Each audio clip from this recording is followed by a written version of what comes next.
Ey, ey, ¿qué tal ahí?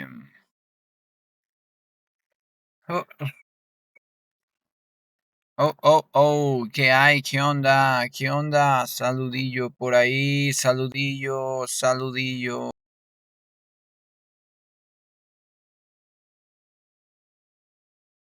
Nomás, se escucha increíble esta onda, ¿eh? Como ven, el día de hoy estamos en una super cabina espacial, especial, eh, para el live del día de hoy. ¿Qué onda? ¿Quién vive? ¿Quién anda por ahí? ¿Quién? ¿Quién? Vamos a revisar algunos temas de historia, algunos reactivos que como ya sabes es nuestro mero mole, o por lo menos a mí es mi mero mole. ¿Y qué te puedo decir? ¿Qué te puedo decir? Yo no escogí a la historia me escogió a mí, la historia me escogió a mí, yo solo era un cualquiera un cualquiera por la vida cuando me di cuenta que en verdad me encantaba esto de la historia, esto de aprender sobre los chismecitos del lavadero de otros. Así que, pues bueno, ¿qué te digo? Hay gente a la que eso del chisme del lavadero histórico se nos da. Entonces yo soy uno de ellos y por eso el día de hoy comenzamos con estos lives, con estos reactivos. Vamos a estar combinando entre reactivos IPN, reactivos Wayet, para que puedas contestar a Agustín. ¿Cómo no? ¿Cómo no? ¿Quién por ahí anda? ¿Cómo están? Salud. ¿Ya tomaron agua? ¿Qué tal va su tomadera de agua? ¿Cómo va tu ingesta de H2O del día? Ah, yo tengo un poco de agua gasificada, sabor Sprite. Claro que sí. Y bueno, hay que hacer tiempo en lo que se conectan. Por aquí llegan algunos de ustedes y me van avisando que ya están listos, que por ahí ya van llegando. Mientras, pues, ¿qué te puedo decir? ¿Qué te puedo chismear? Hoy tranquilo. Hoy tranquilo. A veces la ciudad es un caos, pero el día de hoy tranquilo.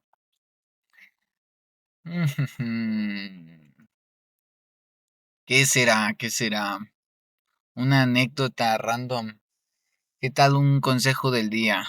Consejo del día. Consejo del día. Por favor, no, no pienses que porque eh, no pienses que el cubito de Nor es suficiente para darle sazón, ¿vale? Hay algunos que no sabemos eso. Siempre alíate de la suficiente cantidad de sal correcta. Nunca te fíes del cubito Nor porque el cubito Nor no es tu amigo. El cubito Nor no es suficiente. Hola, Mabel. Hoy el primer hola. Wow, súper. Me emociono. ¿Qué hay? Mabel. Yo soy muy fan de Gravity Fall, entonces no puedo no escuchar tu nombre y pensar en Mabel. Hola, Regina. De Run Run, saludos, Josué. Bueno. No, hombre, ¿qué veo? Si aquí ya está la Legión Zuluber, ya llega, ya empieza a levantarse la Legión Zuluber. Está súper. ¿Qué onda, Josué? ¿Qué onda, Regina? Me alegra que estén aquí. Bien, no alarguemos más todo esto. ¿Qué onda, Bren? Buenas tardes, ¿cómo están? No alarguemos más esto. Vamos a ir a darle en lo que se van conectando más personas. Al fin y siempre pongo los reactivos más fáciles al principio. Pero bueno, la cosa de hoy es que algunos de estos reactivos no son nada sencillos. Y cuando digo nada sencillos, quiero decir, oye, de veras no son nada sencillos. El siglo XX es una cosa complicadeta, ¿sí? No les voy a engañar. Sí, es complicado estarse eh, aprendiendo todas las guerras, todos los conflictos, pero no es imposible. Y sobre todo, voy a darte algunos reactivos que van a ser ese revulsivo, ojo con el vocabulario. Van a ser ese revulsivo para que tú entiendas ciertos temas del examen de una forma sencilla, ¿no? Hay algunos reactivos que están ahí acomodados, acomodados. Ya no habrá clases. Ah, ¿cómo no? Sí, sí, sí, sí, sí va a haber clase, por supuesto. Eh, entonces, ¿qué me dicen? Vamos a comenzar, ¿vale? Y vamos a comenzar con este facilísimo que inicia nuestros reactivos básico, number one. ¿Cómo dice el reactivo? ¿Cómo dice? Los historiadores reconstruyen los procesos históricos mediante la narración detallada de las fuentes y comprobación de hipótesis a través de la experimentación, interpretación rigurosa de sus fuentes primarias y el uso del método crítico para verificar la autenticidad de documentos. C. La transcripción subjetiva. Guac, guac. Ya ahí, si estamos viendo subjetiva, tenemos que eliminar el inciso C. ¿Qué nos dice el D? Consideración de testimonios y la aceptación de los especialistas sin cuestionar su objetividad. Brrr. ¿Qué me dices de este pequeño inciso B? Bueno, reactivo uno, ¿no? De este pequeño reactivo uno, muy bien. Aquí tenemos la respuesta correcta. Ya la tienes, ya la tienes. Eso es. Interpretación rigurosa. ¿Por qué rigurosa? Porque tenemos que objetividad, presentar objetividad y un sentido crítico. Por eso dice el uso del método crítico para verificar los documentos. Muy bien, respuesta correcta, la tienes. Eso está muy fácil, ¿no? Ya la habíamos visto, será. Bueno, la que sí no hemos visto es esta, que me dice siguiente reactivo. La diferencia entre el ludismo y el cartismo radica en que el primero, y ahí tenemos nuestras opciones. ¿Qué pasa con este reactivo? Maneja un tema importante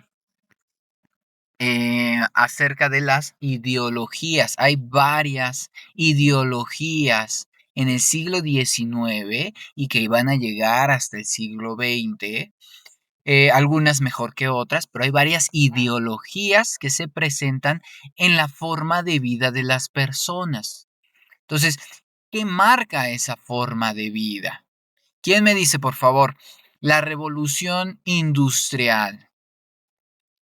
¿En qué siglo se da la revolución industrial? ¿Qué siglo es?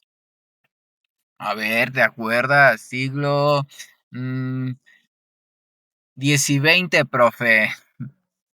¿Qué siglo tenemos la revolución industrial? Y lo menciono porque el ludismo y el cartismo son ideologías que tienen que ver con la revolución industrial. Muy bien, Josué. El siglo XIX, exactamente.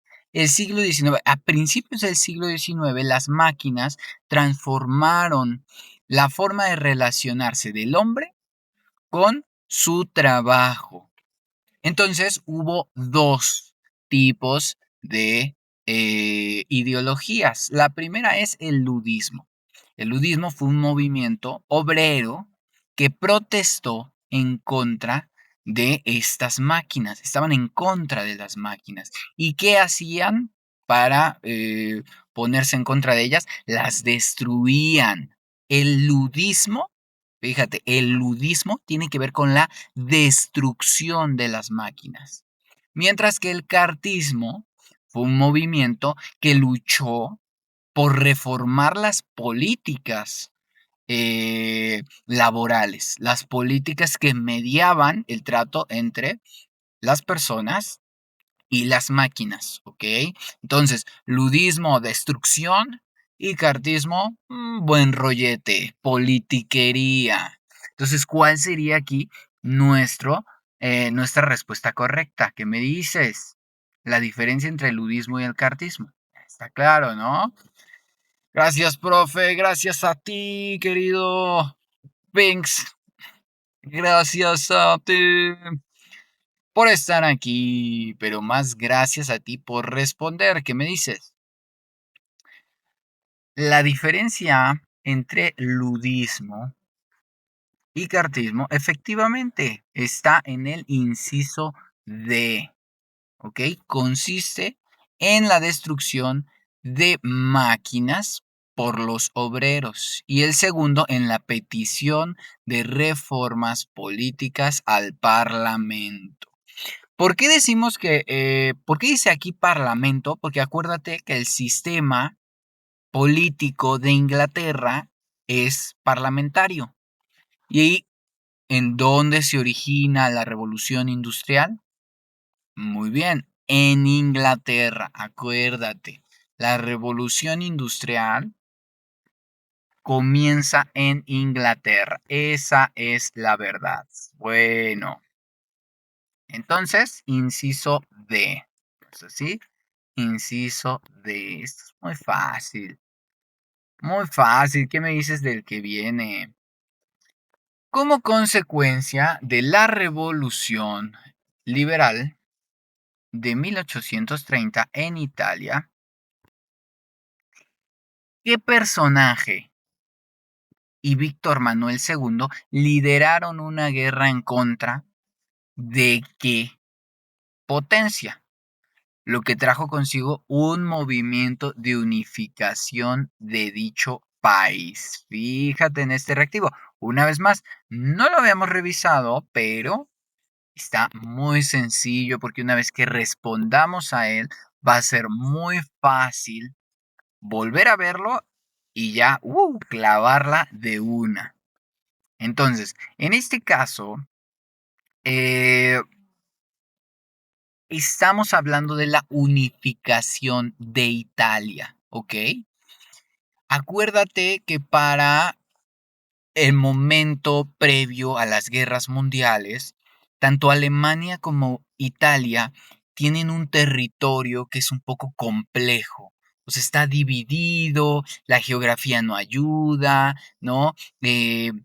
Cada uno quiere ir por su lado. Entonces, están muy peleados los territorios y durante el proceso de unificación, tanto Italia como Alemania van a tener un proceso de unión en la conformación de una importante nación que, como bien sabemos, pues van a ser protagonistas de las guerras mundiales. Entonces, muy bien, aquí Elian, Miguel, Carla respondiendo. Vamos a darle la respuesta entonces.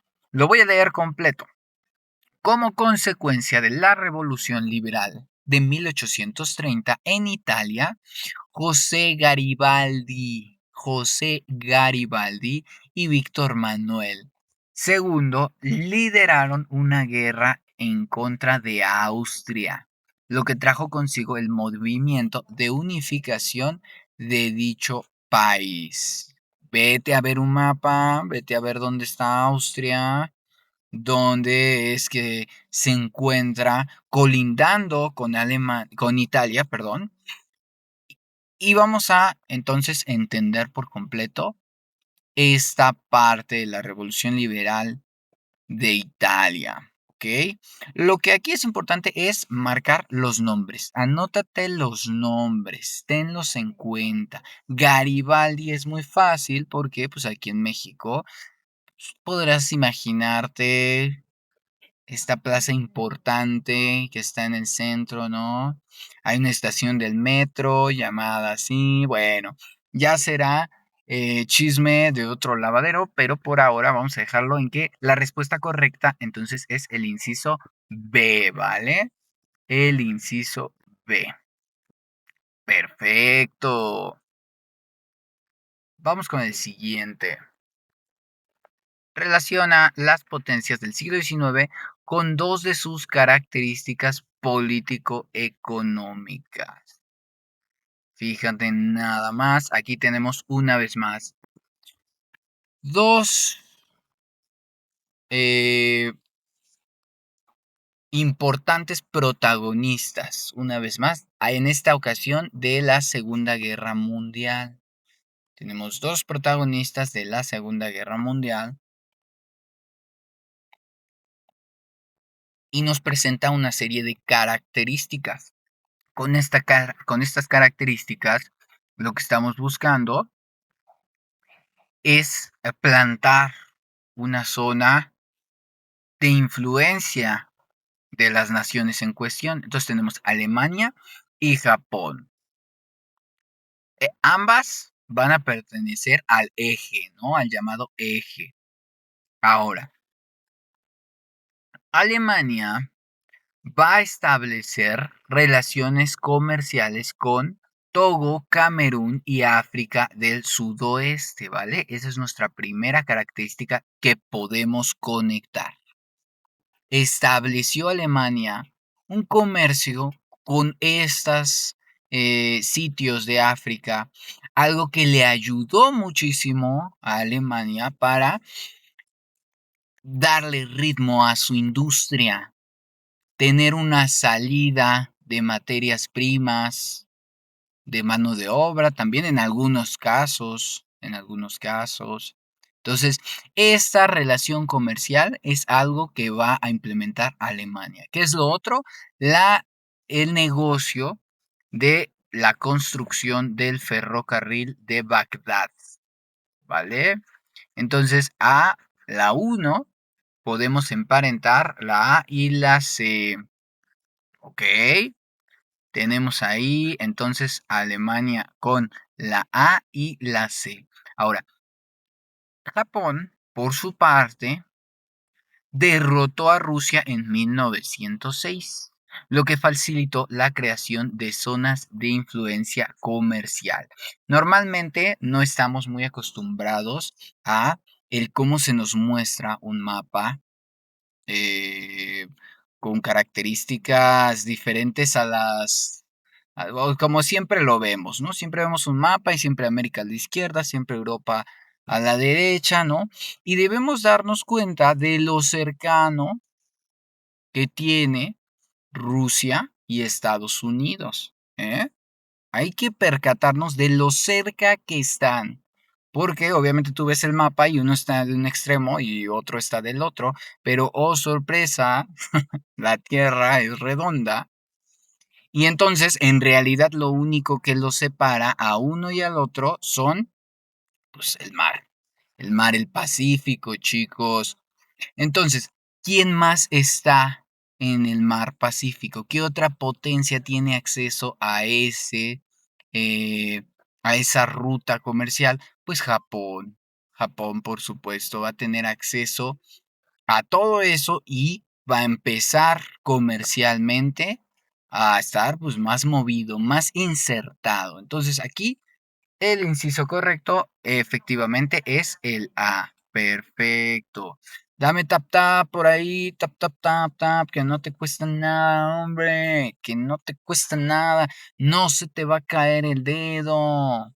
Así agarras tu dedito y a la pantalla. ¿Vale? Que no se te cae el dedo. Ahora, si tienes alguna pregunta, porfa, ya te la sabes. Si tienes alguna pregunta, lánzamela, ¿eh? Bueno, bueno, vamos con la siguiente entonces. El triunfo de los falangistas.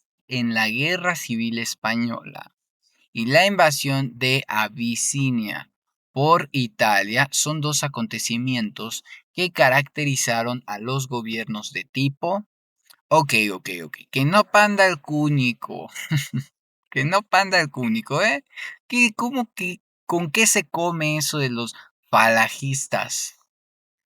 ¿Qué es eso de Abisinia? Bueno, son grupos, lugares en Europa, ¿vale? Pero te digo, que no panda el cúnico. Ambos eventos están asociados con un tipo de política.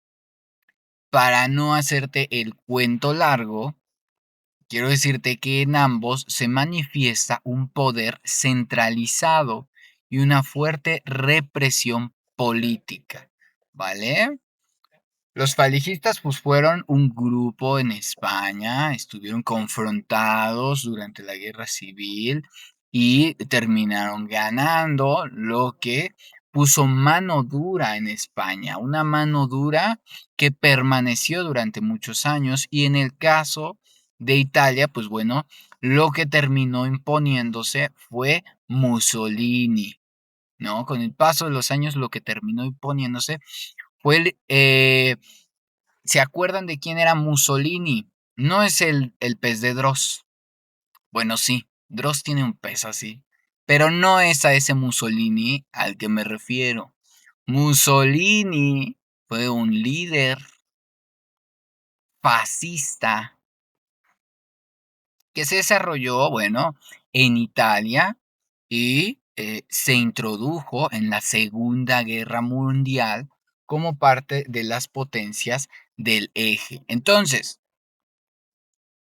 si te estoy diciendo que Mussolini tiene que ver con lo que se va a convertir eh, la invasión de Abisania por Italia, entonces, ¿a qué régimen me estoy refiriendo? Si te digo que ambos eventos están asociados a ese poder centralizado y a esa represión política, entonces, ¿a qué? ¿A cuál piensas tú que me refiero? Vale, dame una, dame una. ¿A cuál me estoy refiriendo? Por supuesto, a los regímenes totalitarios, ¿ok? Así se le llaman. Otro ejemplo de régimen totalitario, ¿cuál puede ser? El nazi, ¿vale? Entonces ahí están emparentados en esta pregunta que, aunque no nos da contexto, tiene que ver con principios la primera mitad del siglo XX. Bueno, ahí la llevas, ahí la llevas.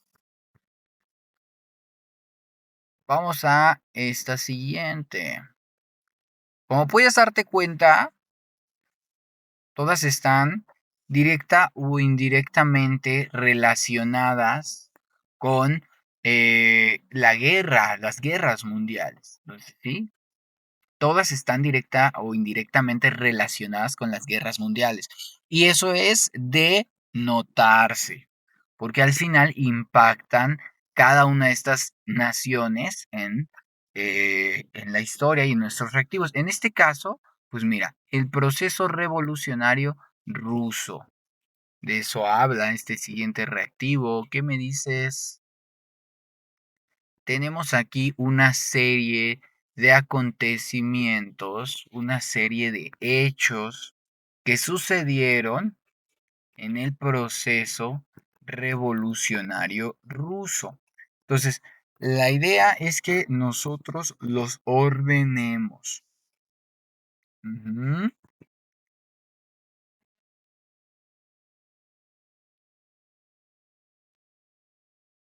Vamos a ver el orden correcto. ¿Cuál será? ¿Cuál será?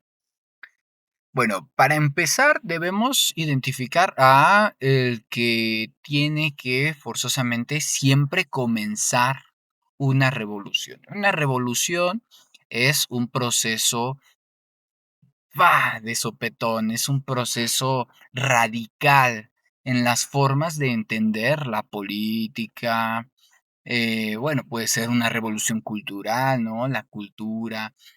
Cualquiera de estas se puede presentar como una revolución, un cambio radical. Y estos cambios radicales siempre comienzan con una huelga. Siempre una huelga se ve involucrada en el inicio de estas revoluciones. A ver, chicos, una pregunta. No tiene nada que ver, vamos a desanexarnos un poco aquí del siglo XX, pero quiero hacerte una pregunta. ¿Qué da inicio a la Revolución Francesa? ¿Qué dijimos que era el evento o el hecho que daba inicio a la Revolución Francesa? ¿Cuál era?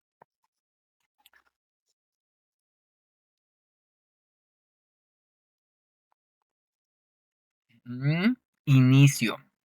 Claro, la Revolución Francesa tiene que ver con el absolutismo, ¿no? Pero no, el evento. El absolutismo es más como una corriente política. Muy bien, Miguel. Miguel ya nos la da. Ahí está, también. La toma de la Bastilla. ¿Ok? Ese es el evento. Ese es el evento. ¿Y qué fue la toma de la Bastilla? Lo mencionamos. Un montón de personas que se levantan en arma porque está disconforme con lo que está pasando con su gobierno y, órale, al tú por tú con los soldados tomaron un fuerte militar, que es la Bastilla.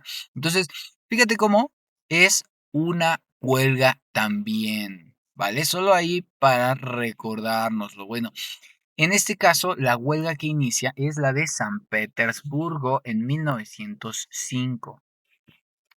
Luego, tras esta primera huelga, se dice que se hace una revolución, ¿vale? La revolución de septiembre, me parece, eh, cuyo líder, Alexander Kerensky, va a ser el primero en tomar posesión del gobierno.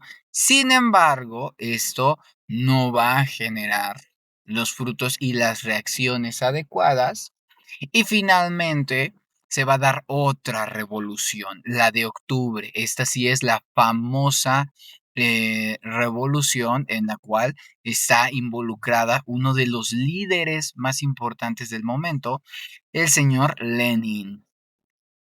Entonces, sería San Petersburgo, el gobierno de Alexander Kerensky, la revolución de octubre, la creación de la Unión Soviética y la muerte de Lenin. Ok. Fíjate, ya le dimos fecha, ahora sí.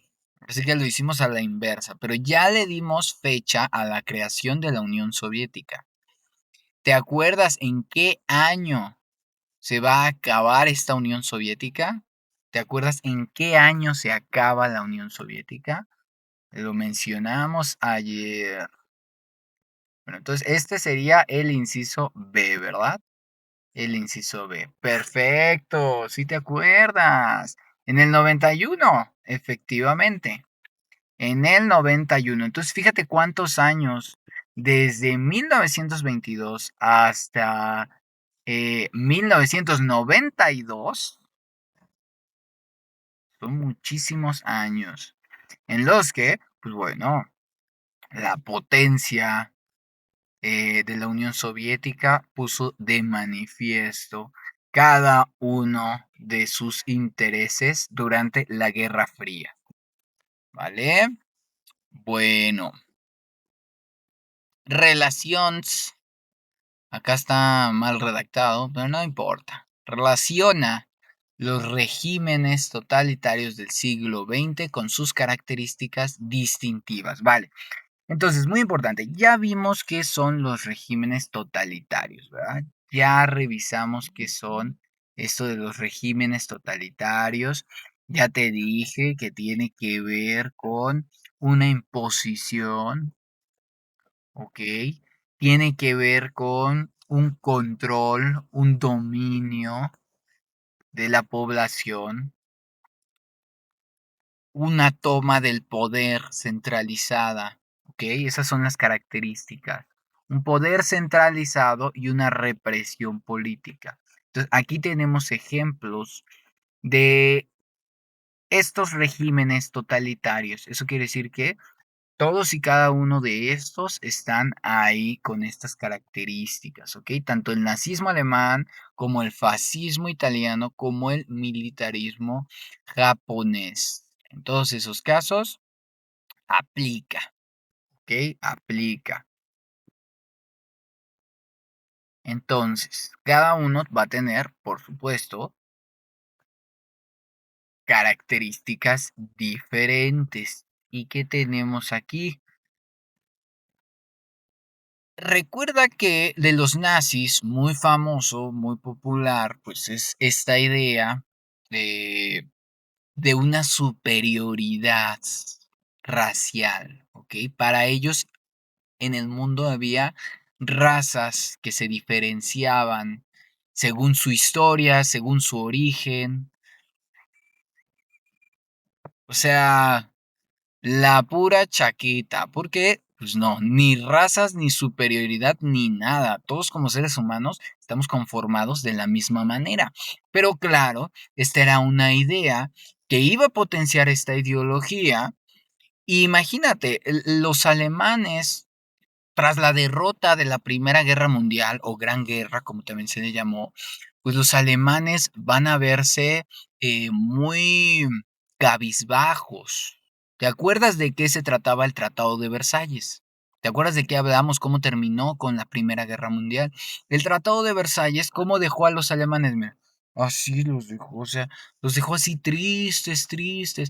Entonces, esta ideología, esta idea de una superioridad racial empezó a elevar los autoestimas, el autoestima más bien, la autoestima de las personas, de los alemanes, y entonces empezaron a justificar crímenes.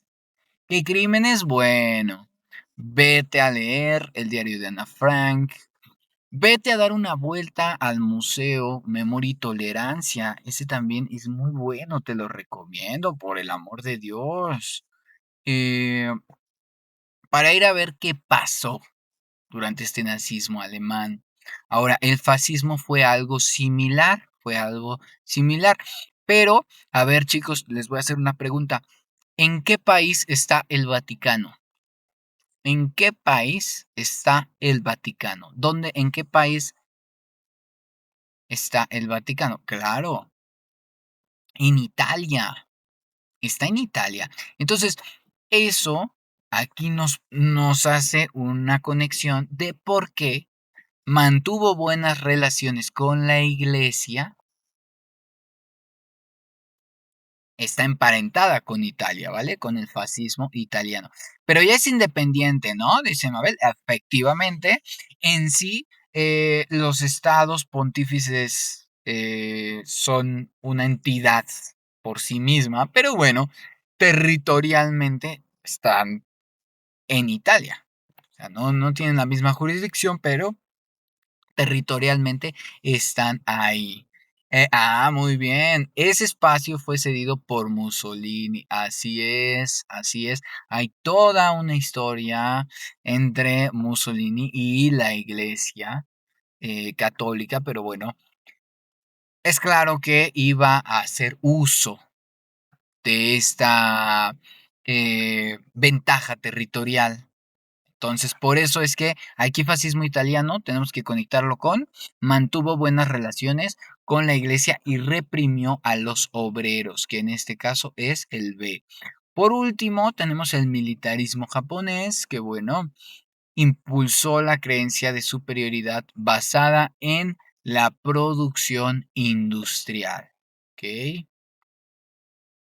En este caso, basada en la producción industrial. Aquí en Japón no había estas ideas de raza y cosas así, pero también había una superioridad marcada que buscaba ser instigada en los pueblos. Así que, respuesta correcta, por supuesto, inciso A, ¿vale? No, perdón. Sí, inciso A, ahí lo tenemos. Vamos al siguiente. Sí, me pierdo entre tanta ventana. Vamos al siguiente. ¿Qué me dices de este?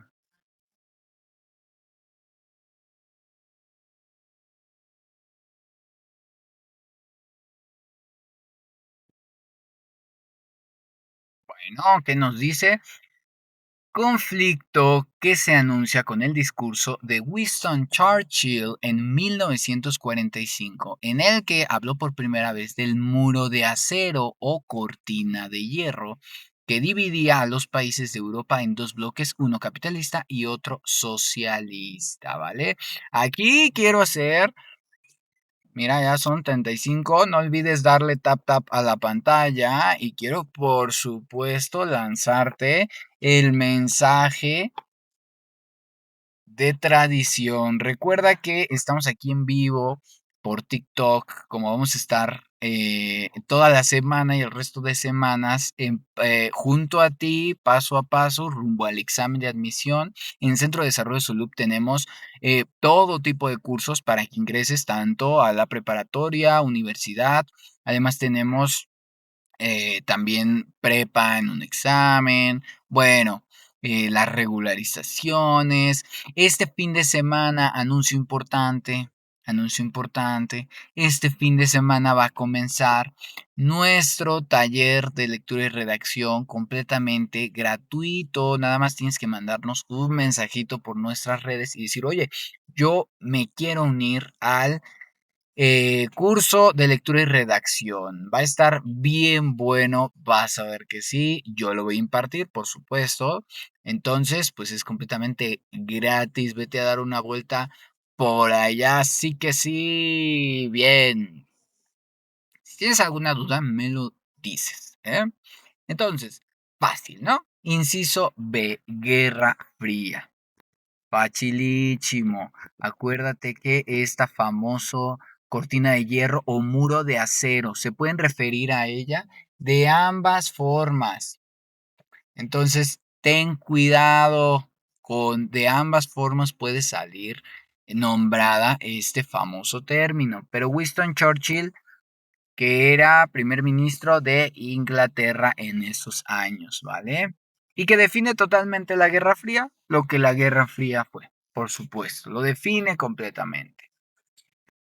Vámonos este que viene, ¿qué nos dice? Selecciona las características distintivas del bloque capitalista. Muy bien, ¿qué tenemos por aquí? Una serie de características. Tenemos, por ejemplo, el Pacto de Varsovia, la fundación de la OTAN, el respaldo de las denominadas democracias populares, la política intervencionista de descolonización de Asia o la doctrina de seguridad nacional en su zona de influencia. ¿Qué será? ¿Qué será?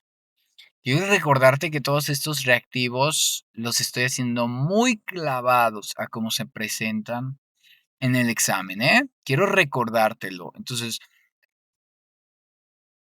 tatúatelos, tatuatis. ¿Mm? Apréndelos, no, de verdad, de verdad. Entiende todos y cada uno. Si tienes una duda, me lo dices. Me lo dices. Ahora, ¿cuál debemos eliminar inmediatamente? Inmediatamente tenemos que eliminar el uno, ¿no? Porque sabemos que el Pacto de Varsovia es directamente, está directamente relacionado con la URSS, ¿ok? Con la URSS. Entonces, el uno no. El 2 sí, lo sabemos. El bloque capitalista promovió la fundación de la Organización Transatlántica de América o sea, la OTAN, que era esta organización de influencia, ¿ok? Capitalista, al 100% capitalista. Entonces, ahí tenemos el 2 sí o sí. Ahora, el respaldo de las denominadas democracias populares, ¿a qué se refiere? Pues bueno, más bien este se refiere a una situación que pasó entre la URSS y algunas democracias del este europeo, ¿ok? Tiene que ver con el bloque socialista. Así que el 3 tampoco es. Tenemos que eliminarlo. ¿Cuál sí? El, el intervencionismo. Fíjate en esta palabra, cómo la ocupo. Intervención, pues bueno, a lo que se dedicaba América en este momento era al intervencionismo. Entonces, con este intervencionismo político en los lugares adecuados, se dio la descolonización de parte de Asia. ¿Cómo qué parte? Pues chicos, como Vietnam, Afganistán. Llamamos a esa zona pues de Medio Oriente, ¿no? Pero es Asia como tal, es Asia.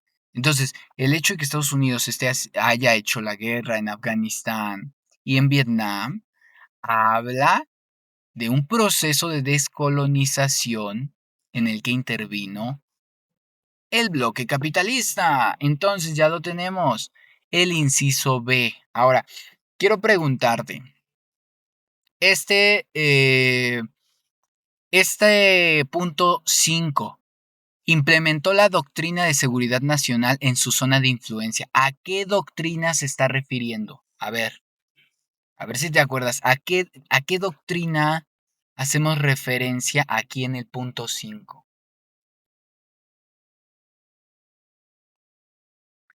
Marshall, claro, tiene que ver, pero ese es más bien el plan Marshall. El plan Marshall es uno, pero aquí hablando de una doctrina, por supuesto, la doctrina Truman. La doctrina Truman, que como es apellido, lleva una H entre la T y la primera R. Muy bien, es esa doctrina Truman a la que se refiere. Implementó una política de seguridad nacional y enviaron tanto dinero como apoyo militar.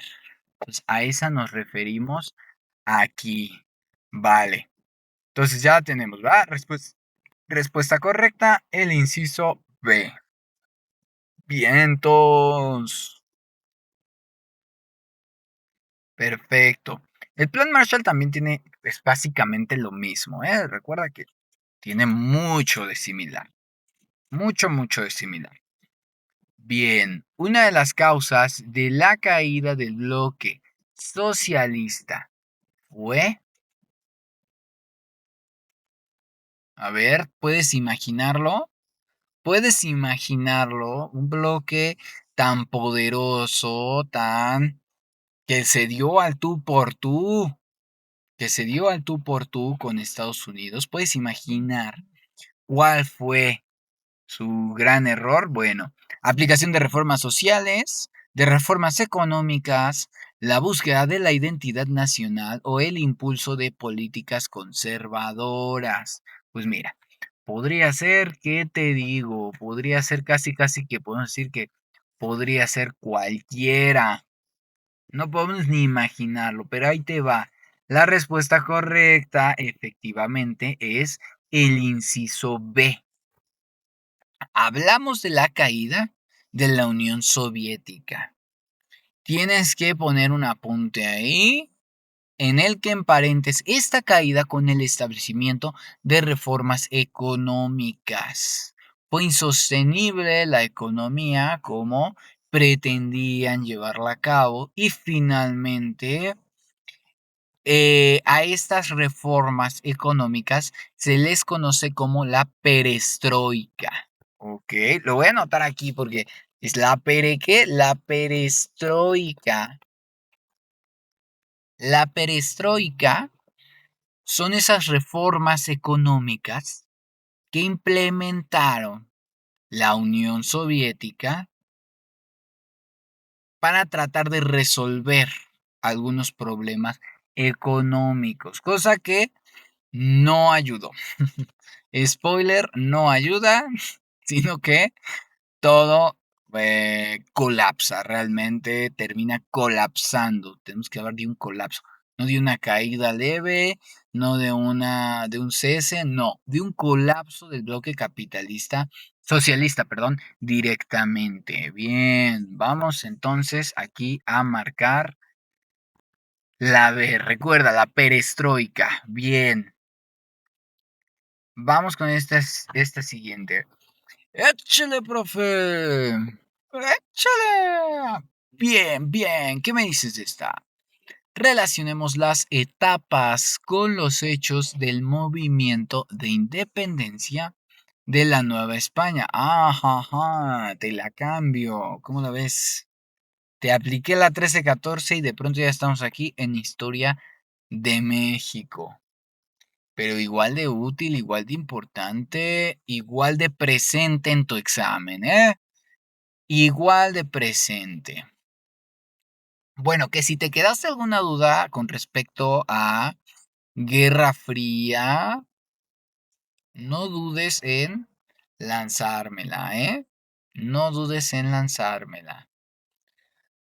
Bueno, si no es el caso, vamos a relacionar las etapas con los movimientos que sucedieron durante la independencia de la Nueva España, queremos decir la independencia de México.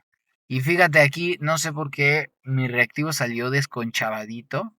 Solo tengo 3 incisos. No sé por qué. Afortunadamente la respuesta correcta está aquí. Afortunadamente la respuesta correcta está aquí. Que si no, ¿qué te digo? Bueno,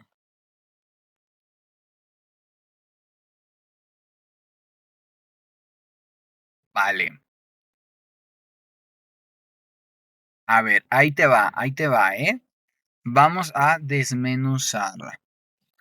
Eh, ¿Quién es el personaje? Dime por favor, aquí en el chat, ¿quién es el personaje que declara los sentimientos de la nación? ¿Qué personaje es autor de los sentimientos de la nación?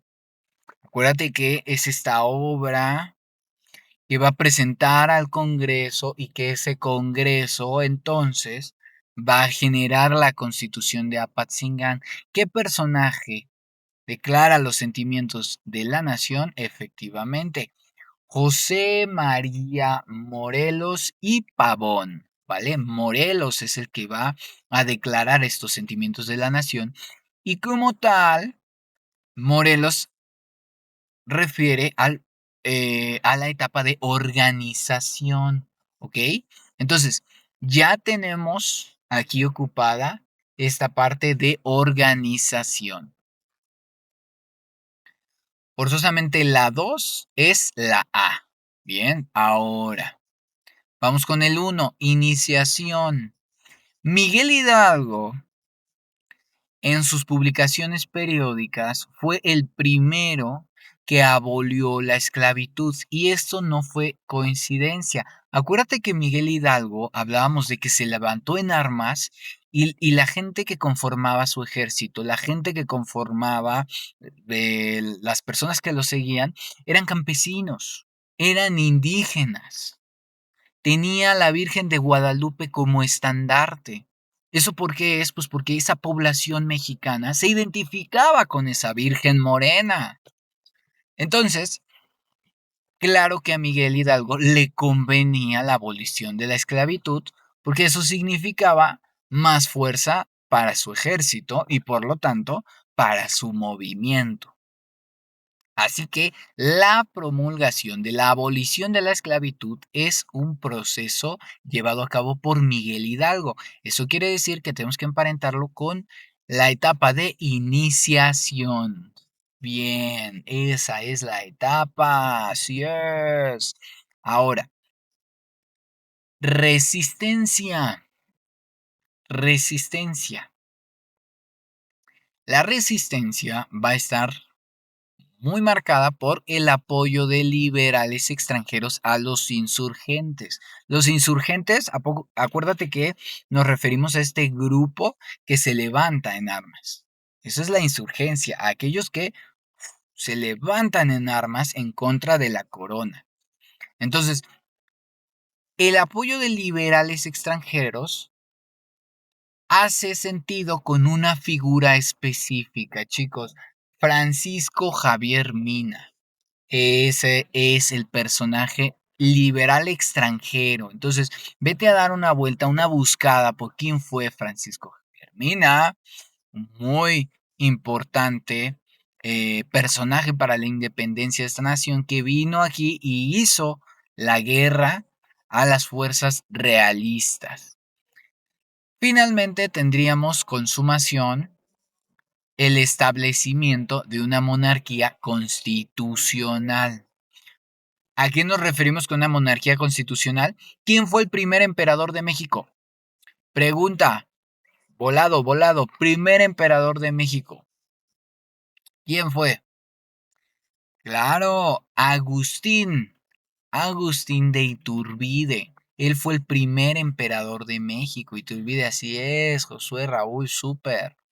Entonces, como tal, Iturbide hizo la independencia y procedió a nombrarse emperador, pero ya con una constitución, por lo que la monarquía constitucional refiere a la de Agustín de Iturbide. Profe, una pregunta. Claro que sí, Chris Cross. Me encanta. Échamela, échamela.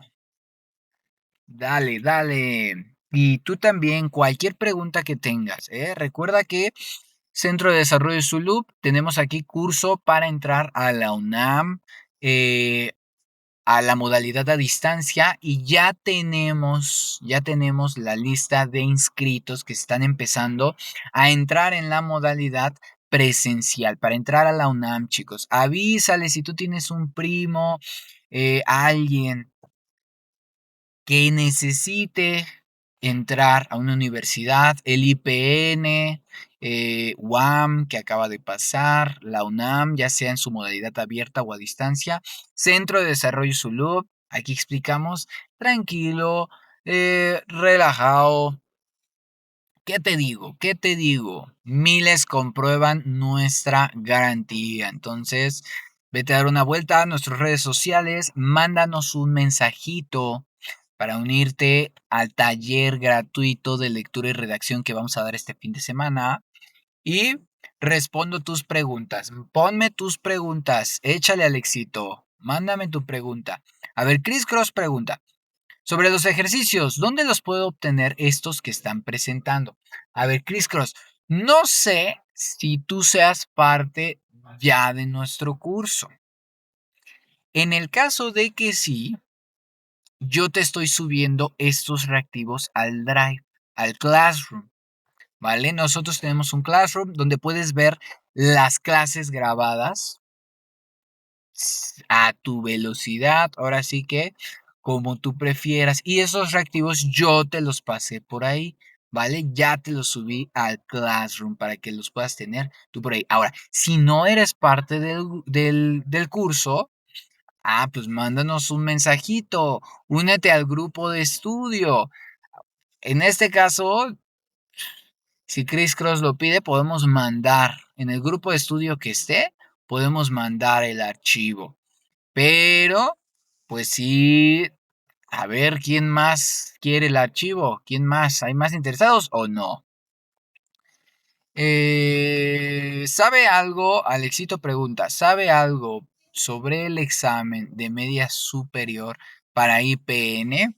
Pues mira, realmente yo no soy el experto. Yo no soy el experto, pero ¿qué te puedo decir? ¿Qué voy a saber? Más bien está como muy ambiguo, ¿no? Por ahí hay que ver al éxito. ¿Hay alguna convocatoria ya publicada? La verdad es que nosotros solo sabemos que el examen de segunda vuelta a ingreso superior de IPN ya se está dando a cabo estas sesiones porque ya se acerca muchísimo el examen. Estas preguntas obvio que también te sirven, obvio que también. Sí, mándelo, profe. Bueno, bueno. Pues entonces lléname aquí de tap taps si es así que quieres el archivo. Yo ya lo puse en el drive de mis alumnos, pero si quieres el archivo, tienes que estar en el grupo de estudio y lo mando por ahí. ¿Qué grupo de estudio? Porque hay varios grupos de estudio y tú di en el que manden los archivos de historia. Sí, por supuesto, Alexito. Eso sí, los temas son los mismos. Aquí en historia, los temas son los mismos. Si tú tienes dudas sobre algún tema de historia, híjole, yo aquí tengo para estar wiri wiri wiri wiri. Así que tú pregúntame, pero sí son los mismos temas. Obviamente la dificultad de los reactivos pues varía, pero son los mismos temas. Bien, ya veo que aquí nos quedamos los reales. Nada más me dan tap tap los reales de veras. Vamos a ir con la siguiente. Esta entonces, ¿cuál fue? La B, ¿verdad? Sí, esta fue la B. Esta de aquí fue la B. Vamos con la siguiente. Dos más nos quedan. Mira, ¿cuál era la característica principal de la economía mexicana en 1821? Fíjate de los años. Guacha los años. Analiza, ¿qué pasó en 1821? Si te digo que en ese año se firmaron los tratados de Córdoba, ¿te dice algo? ¿Te dice algo o no? Porque si me dices, no, pero ¿qué es eso de los tratados de Córdoba?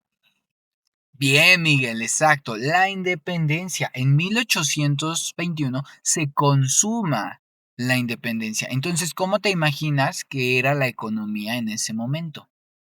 ¿Cómo tú te imaginas? Acababa de salir la iglesia. Ya, no más iglesia, México independiente. ¿Qué crees que estaba pasando con la economía en ese momento?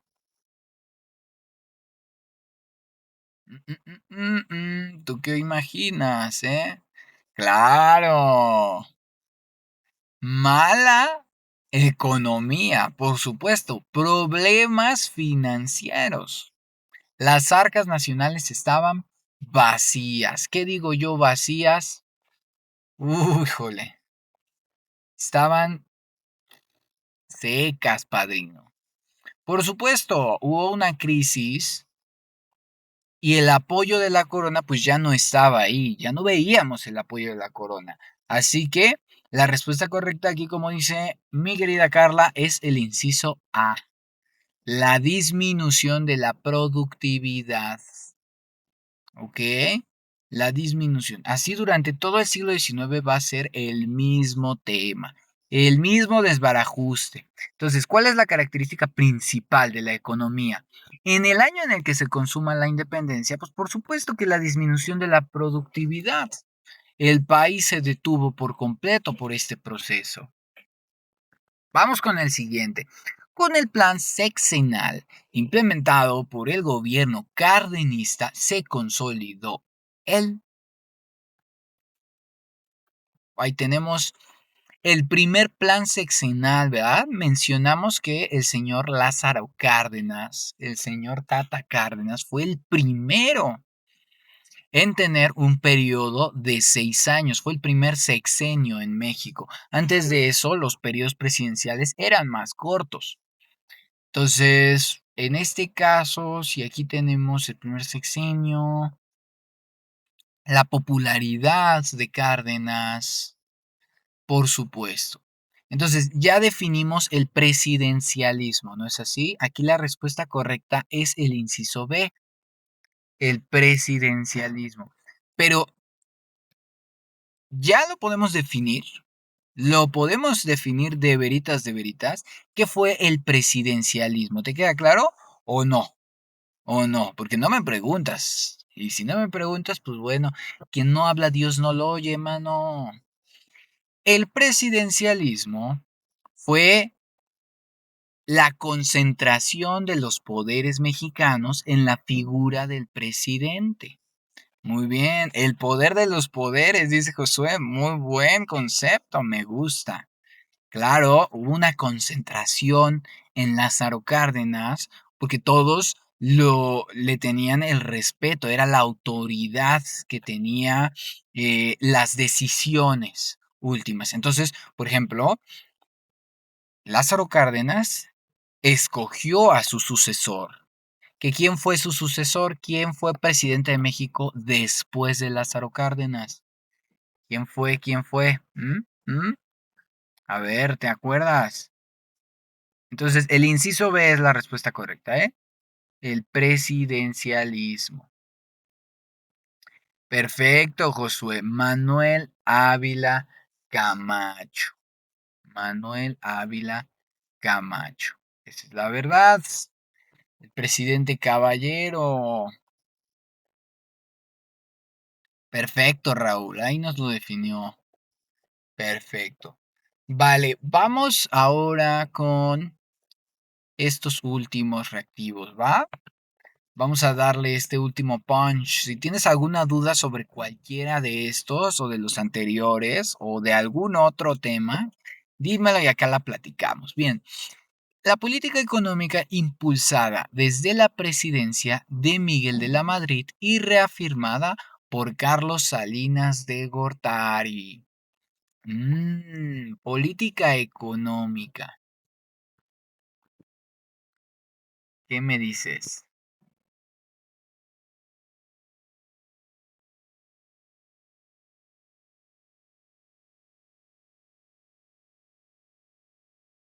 Claro, está easy peasy, ¿verdad?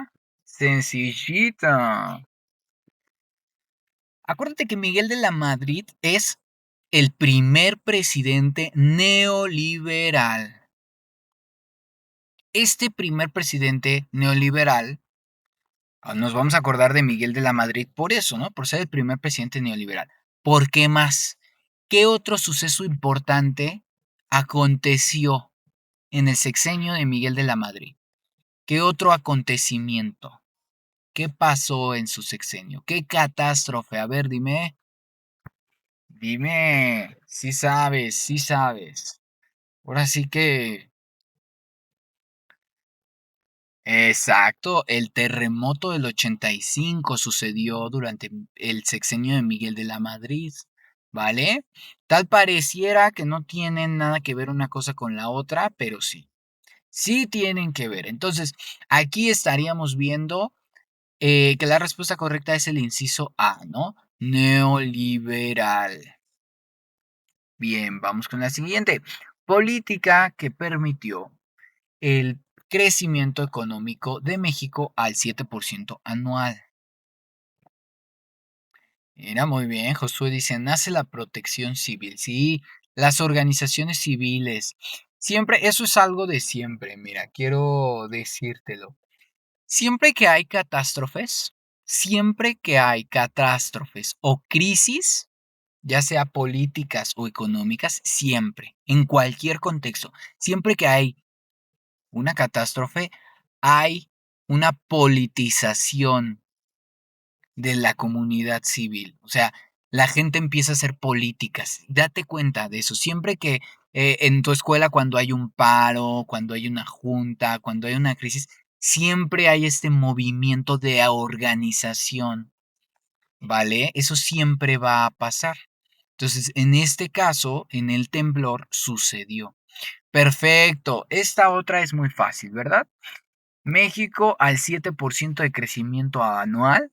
Estamos hablando del desarrollo estabilizador.